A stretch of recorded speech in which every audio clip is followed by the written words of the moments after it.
Shopify's point of sale system helps you sell at every stage of your business. Need a fast and secure way to take payments in person?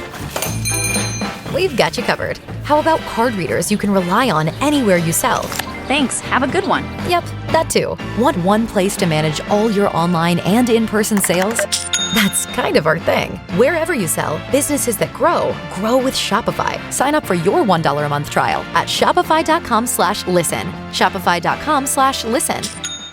I'm Indy Nidell. And I'm Burns. And this is the Baseball History Time Machine. So let's go. In a second, I just want to remind everyone that they can get this content ad-free by joining us at patreon.com. Just look for Baseball History Time Machine. And the more support we get there, the more we can focus on doing this to the detriment of our other work. Which is the goal. Yes. Okay, so today I'm going to talk about 1968. Also known as the year of the pitcher. Very much so, and really a watershed year in baseball history. The last year before divisional play, the last year we had a 30-game winner, a league that had exactly one player who hit above 290. And the last year we had a pitcher with an ERA close to 1.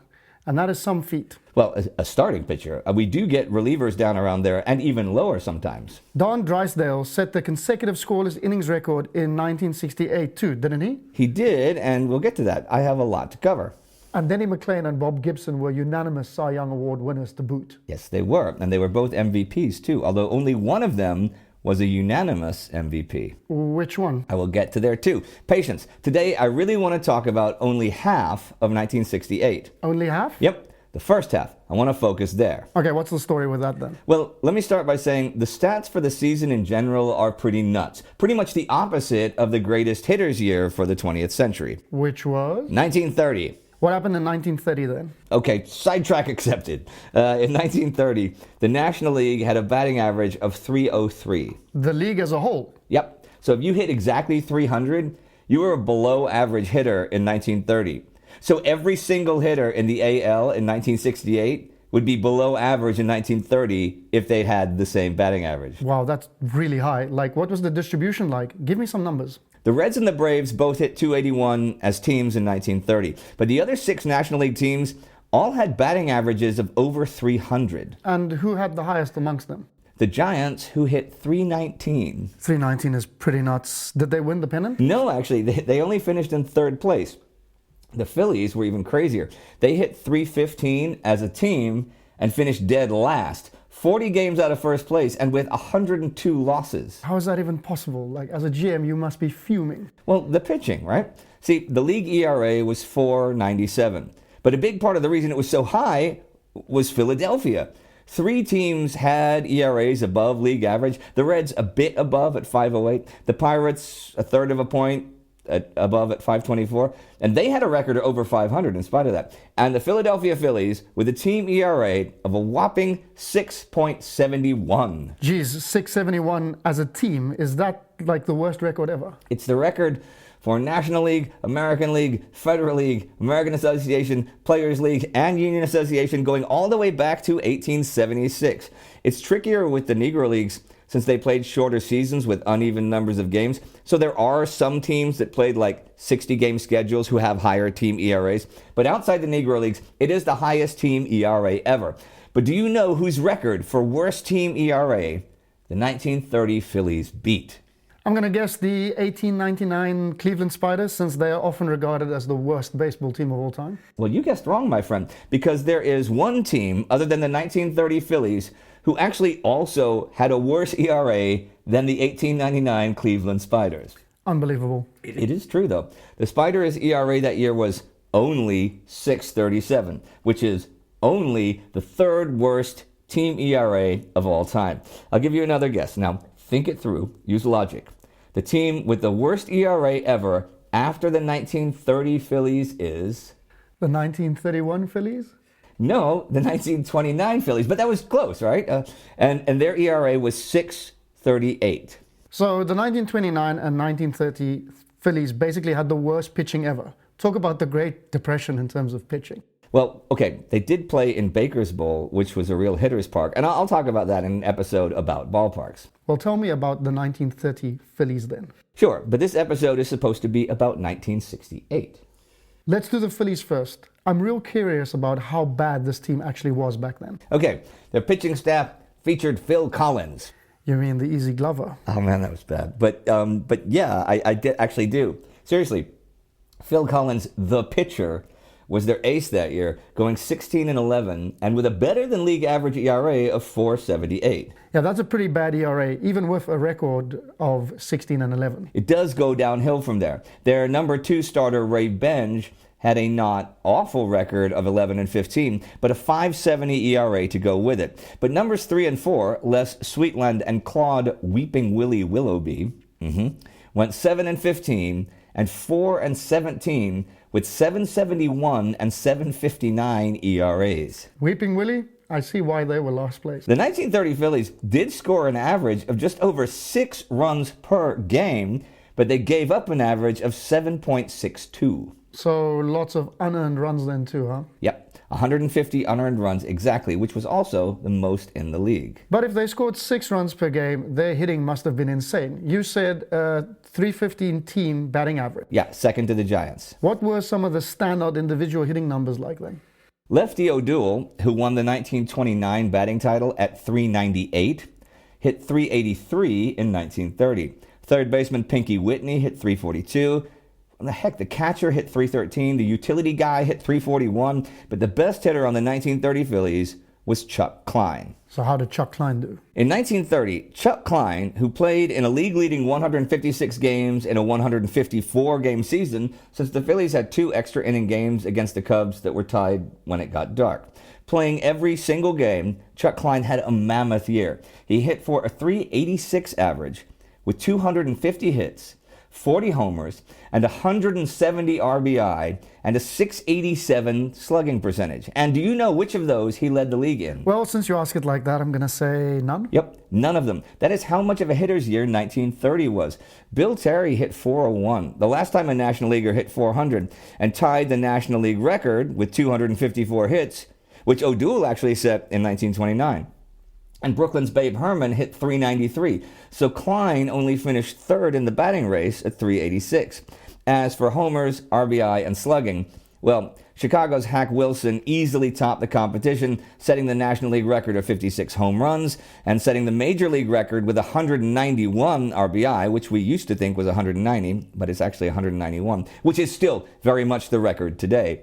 Wilson also slugged .723, which was the second highest National League mark ever at the time. So Klein's 40 homers and 170 RBI were a pretty distant second in the league. That's pretty far behind and a lot of wasted effort. And those numbers are pretty crazy themselves. Well, wasted effort. It wasn't. Well, they did finish in last place, actually. So, yeah, I suppose you're. I'd like to see an interview with Klein where he talked about how he felt like, hey, you hit 386, drove in 170 runs, finished in last place. Okay, well, Wilson led the National League in homers in 1926, 27, and 28. But Klein, in his first full season in 1929, not only topped Wilson in homers 43-39, but that 43 was the National League record at the time. And didn't Wilson demolish that record the next year with 56 homers, and then Klein led the league in nothing in 1930? Well, that's not true. He did have 158 runs scored. It's a lot of runs. And that led the league. And he also had 59 doubles, which led the league, and 445 total bases, which not only led the league, but is 4th all time. It's a pretty good year. Chuck Klein had other good years besides 1930, though. He only had 6 seasons in his career with over 500 at-bats, but he topped 400 total bases 3 times. And get this, in 1933, he won the Triple Crown with the much lower totals than 1930 of a 368 average, 28 homers, and 128 RBIs. He was only second in the MVP voting that year, but he won it in 1932. I mean, that's a big drop. It's not completely off a cliff, but so by that metric, you can say that 1930 was a hitter's year, or the best year for hitting. Well, it was the best year for hitting post-1900, but that is also another story for another day. So hang on, was this only in the National League? How was the American League in 1930? Not quite as extreme, though the league ERA was 4.65. The Yankees hit 3.09 as a team, which topped the league, but they only finished in 3rd place, 16 games behind the Philadelphia A's and 8 behind the Washington Senators. So let me get this straight. Philadelphia had the best American League team and the worst National League team in 1930. Yes, they did. And the A's drew more than twice as many fans to the games. I'm not surprised. Okay, I'm going to change the subject back to 1968 now. You're not going to talk about the AL sluggers of 1930, are you? No, because it was guys like Babe Ruth, Lou Gehrig, Jimmy Fox, Al Simmons, and like that. And I want to soon have an episode about sluggers of the 1930s, so I will save it for then. I just wanted to explain what a monster hitter's year 1930 was. The NL had 9 guys, who hit 366 or better. And the AL had 8 guys over 350. Contrast that with 1968, when the National League had 5 300 hitters, and the American League had Carl Yastrzemski. That's all? Yep, and not only that, Yaz hit just 301, and no one else hit above 290 in the whole AL. This was Yaz's 3rd batting title, but he only managed it by hitting 378 the final month of the season. He was only hitting 285 at the end of August. So weird to think of a season with no above 300 hitters. Though I guess in 2024 there were only 4 in the American League and 3 in the National League. Hey, fun fact, and yes, you're right, fun fact. In 1961, you'll like my fun fact. In 1961, Norm Cash led the AL in hitting at 361, right? He later admitted he used a corked bat that year, which may or may not have a benefit to hitting, but he sure believed it did. And I mention that because in no other year of the 1960s, from 1960 to 1969, did any American leaguer reach 333 or 1 hit every 3 at-bats. Not a single soul? None of them. Tony Oliva finally hit 337 in 1971 to end the drought, but the lack of hitting was way worse in the AL than in the NL in the 1960s. So I guess that's why the AL got a designated hitter. That is true. It was proposed already in 1969, but it took some time to get approval. The maximum height of the mound was lowered to try to beef up offense after 1968. Wait, don't they call that the Gibson rule? But Bob Gibson pitched in the National League or the NL. It's gotten that name over the years, but it wasn't initially known as that. And it doesn't quite make sense because, again, the big problem was in the American League. The AL hit just 230 as a league in 1968, the lowest league average ever, and 1 point lower than Hod Ford hit in 1930, which was the worst individual average in the National League that year. In case people are wondering, Hod is a nickname for Horace. It was quite popular in the 20s and 30s. Like the pitcher Hod Lisenby was probably the most famous Hod. I don't know any Horaces today, No. but if I meet any, I'm going to call him a Hod and see if they go by it. There's Horace Grant, who played for the Bulls. You mean Hod Grant? Yeah, Hod Grant, but that's basketball. That's a different story. Okay. Hod Ford, the lowest National League individual average in 1930. The National League, though, hit 243 in 1968, the 6th lowest National League average ever. The AL was declining, though. From 1965 to 1968, they hit, as a league, 242, 240, 236, and 230. And those last two are the lowest 2 ever for the American League. And 1965 and 66 were the 8th and 5th lowest ever. The Major League average in 1968 was 237, which is the lowest in history. So something had to change somewhere. It very much was the year of the pitcher. Okay, so now we're finally going to talk about the pitching of 1968. And now I finally am, and there is a bunch to talk about. Are you going to start with Bob Gibson and Denny McLain? I am now, since you mentioned them. As any school child knows, Denny McLain went 31-6 for the Tigers, the last 30-game winner. And Bob Gibson went a respectable 22-9 for the Cardinals, but also threw 13 shutouts and had a 1.12 ERA. Is that the lowest ever? No, but it is the lowest in over 100 years as of 2025, and either the 5th or the 3rd lowest of the 20th century, depending on how you look at it. What do you mean by that, though? Dutch Leonard's 0.96 in 1914 and Three Finger Brown's 1.04 in 1906 are recognized today as official, and they are lower than Gibson's. But Babe Adams's 1.11 in 1909 and Ferdy Shoup's 0.90 for real, in 1916 are not, since under current rules to lead the league, they didn't pitch 1 inning per each official game the team had, meaning that in, a 154-game season, a guy would have to pitch 154 total innings to qualify. And Adams and Shoup didn't, although that is not what counted to qualify back then. That's interesting. So what did count back then? ERA was introduced as an official stat in 1912. So Adams was retroactive anyhow. As a Pittsburgh rookie in 1909, Babe Adams went 12-3 with a 1.11 ERA. Holy crap. That's some rookie season. And he topped that off by winning 3 games in the 1909 World Series versus the Tigers. Holy crap again. Hey, that's 2 babes you've mentioned today, Herman and Adams. Adams was the first star called Babe, though there were a couple earlier guys with a nickname who, didn't really have stellar careers. Babe Adams pitched in 25 games in 1909, but only started 12 of them and pitched 130 innings. Under the National League ERA rules from 1912 to 1916, which counted only how many appearances you had, he would have qualified for the ERA title. Then in 1917, the National League adopted 10 complete games as the criterion, and then in 1951, the modern, number of innings thing. 10 complete games in a season is kind of crazy. Like, no one would have qualified in 2024. You know what? Since the year 2000, only James Shields in 2011 would have qualified for any of the ERA titles if it was still 10 complete games in a season. He had 11 that year for the Rays. Okay, but wait, hang on. Tell me about, what's his name, Ferdy Schlupp. Ferdy Schlupp, yeah. In a bunch of old baseball books that I had when I was a kid, Ferdy Schlupp was listed as the all-time single-season ERA record holder for his 0.90 ERA for the Giants in 1916. 0.90 is insanity. That's nearly a quarter of a point better than Gibson's. It is, and until after World War II, it was considered the record. But the criterion changed, and, well, that's the way it goes. But consider this. It was 52 years between Schlupp's and Gibson's great years. And it's 57 from Gibson to now, right? All right. I remember baseball stuff from the 1970s. I watched it happen. But stuff from 100 years ago is the stuff of legend. And I say this because in 1968, there were plenty of people around who'd seen Schlupp, Leonard, Adams, and Brown play. So a 1.12 ERA was within living memory, which makes it less impressive than it might otherwise be to someone like us, right? Which partly explains why Gibson was not a unanimous MVP in 1968. He got 14 out of 20 votes. Who got the other 6 then? Pete Rose, who won the batting title at .335. Which is more than 1 hit per 3 at-bats. It is.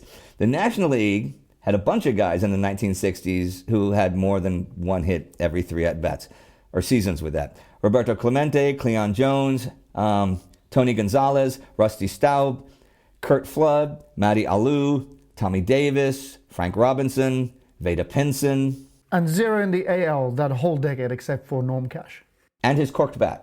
So yeah, Rose got a lot of MVP votes. And Denny McLain was a unanimous AL MVP because back then wins were considered more important than ERA or shutouts. Wait, so Gibson had 13 shutouts in 1968, right? Was that the NL record for that time? No.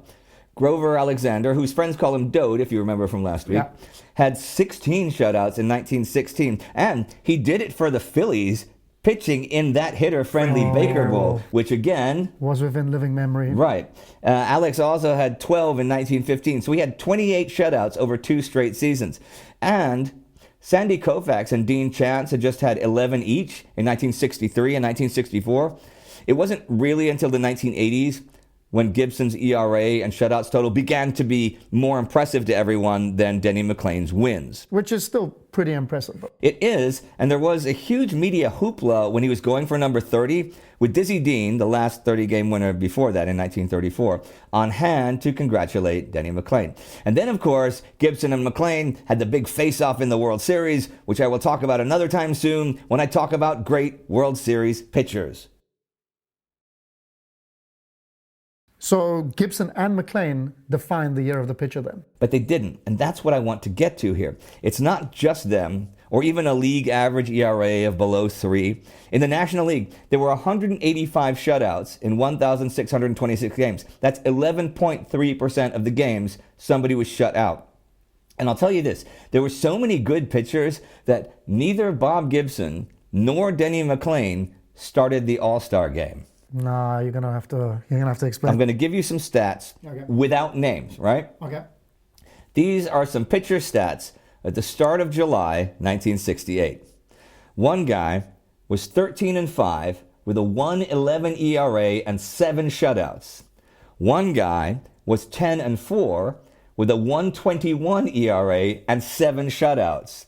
One guy was 9-5 with a 114 ERA and 5 shutouts, and none of those guys are Denny McLain. That's crazy. It kind of sounds made up, like some stat you can only achieve by playing a modern video game. But it's true.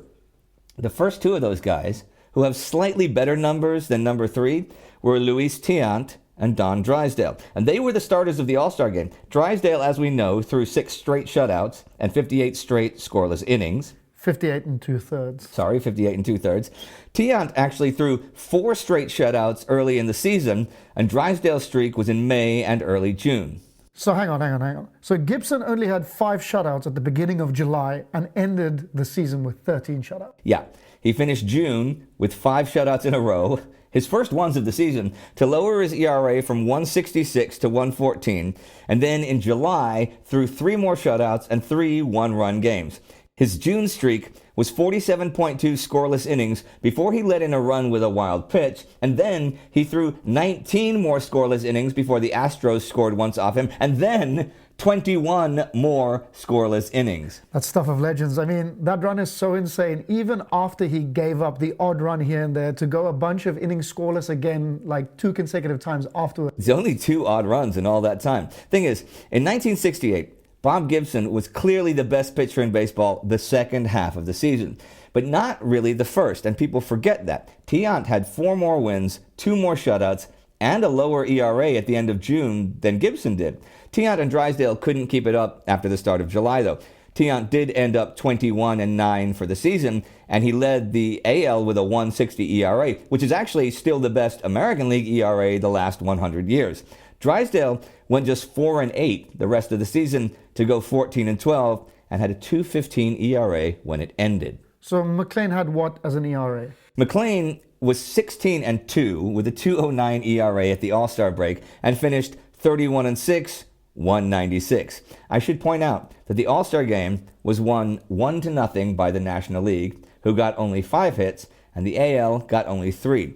The lone run was by Willie Mays on a single, pickoff error, a walk, and a wild pitch by Tiant, and then Mays scored on a double play ball. Mays was batting leadoff. But what I really wanted to talk about today, right, are the other All-Star pitchers of 1968. All right, so not really one of those All-Star games for people who don't appreciate stellar pitching. So after all of that, we're getting to what we actually wanted to talk about. That's going to happen a lot in these episodes, so people should get used to this.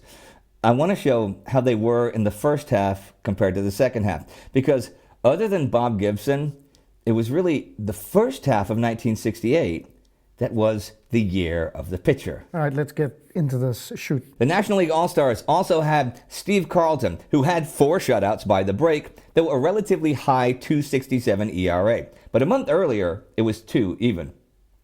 There was Woody Fryman, whom I remember from the Expos in the late 70s, though you've likely never heard of him. He finished the year for the Phillies at 12-14 with a 2.78 ERA. Well, compared to everything else, that's relatively mediocre. Yeah, but he had a 1.97 ERA as July began. It was just 1.61 in mid-June and 4 shutouts. There was Jerry Koosman, who, despite a long and mostly excellent career in which he won 223 games and nearly won a Cy Young Award, was only ever an All-Star in 1968 and 1969. Woody Fryman was also a 2-time All-Star. But Koosman was a rookie in 1968 and finished the year 19-12, 208. That's some rookie season. He was 11-3, 185 at the start of July. Also with 4 shutouts? Only 3. His ERA was down to just 1.42 in mid-June, though. I'm not certain when they chose the pitchers for the All-Star game that year, but it feels like it would be around then. Koosman's teammate Tom Seaver was also a National League All-Star. His stats were more mundane. He was 7-5, but with a 1.91 ERA at the end of June. That's still pretty amazing. That's a really low ERA. How did they get the ERA so low? Well, he finished the season at 2.20. Ron Reed finished the season 11-10 with a 3.35 ERA, which was a bunch higher than the league average ERA. But at the end of June, he had an 8-4 record, which got him his only All-Star appearance, even with a 2.91 ERA. And the last National League All-Star pitcher is Juan Marichal, the Giants star, the Giants ace, who led the National League in wins that year, going 26-9, and also in complete games and innings, with 30 complete games and 325.2 innings pitched. So how did Marichal go for the first few months? On July 2nd, he was 15-3, 251. What about the American League? Okay, there was Tommy John before he had Tommy John surgery. At the end of June, he was a perfect 7-0 with a 158 ERA, which is amazing, and he finished the season 10-5, 198. Sudden Sam McDowell, who finished the season with a 181 ERA and a major league leading 283 strikeouts, had a 155 ERA at the break, though he was just 8-8. Boston's Gary Bell started the season relieving, but they soon gave him starting assignments, and he threw 3 shutouts and got his ERA down to 2 for a while. Blue Moon Odom was also an American League All-Star, 7-4, 192 at the end of June, which went up to 245 by the end of the year. Blue Moon Odom. That has to be the best name we've heard so far. We got some cool ones coming up in the next couple episodes. We'll do a nicknames episode. Jose Santiago was 9-4 with a 2.18 ERA at the end of June, but only pitched in 2 more games the rest of the season. He actually only gave up 14 hits in his first 4 games, but got tendonitis in his arm, and, well, that was it. And finally, Mel Stottlemyre, who was 11-5, 229 at the break. I'm really overwhelmed by these numbers because that is crazy amount of pitchers who had a really good first half of the season. The National League had 10 pitchers for the year with ERAs below 250, though other than Gibson, only Bobby Bolin at 199 was below 2. The AL, however, had 5 pitchers below 2 for the season. Tiant, John, McDowell, McClain, and Dave McNally, who had a 2.11 ERA at the All-Star break and didn't make the team. He was only 8-6 then, and he went 14-2 the rest of the year to go 22-8. So some guys were good second halvers, you could say. Yeah, some were, sure. Stan Bonson, who was the American League Rookie of the Year in 1968, was 7-3, 212 at the end of June, but also did not get the call. And he finished the year 17-12, 205 ERA. I'm going to stop now because this could go on. This is really the year of the pitcher. Especially the first half. Especially the first. So today was really an homage to those guys who made it the year of the pitcher. Bob Gibson, Louis Tiant, Denny McClain, Don Drysdale, and the rest. And an homage to the 1930 Phillies. An homage to them too. To the worst pitching staff of them all. Okay, well that is all for today. This was fun. This very much was. But we will be back next week with more super nerdy stuff. So what is on the schedule for next week? Well, why not do Sluggers of the 1930s? Sure, why not? All right then. From me, Indy Nidell. And me, Burns. Goodbye for now from the Baseball History Time Machine. And once again, join us on Patreon, where we'll eventually have more perks other than free ad content, but we'll be able to make a zillion more of these episodes if you do, because they do take some time to write. All right, rock on.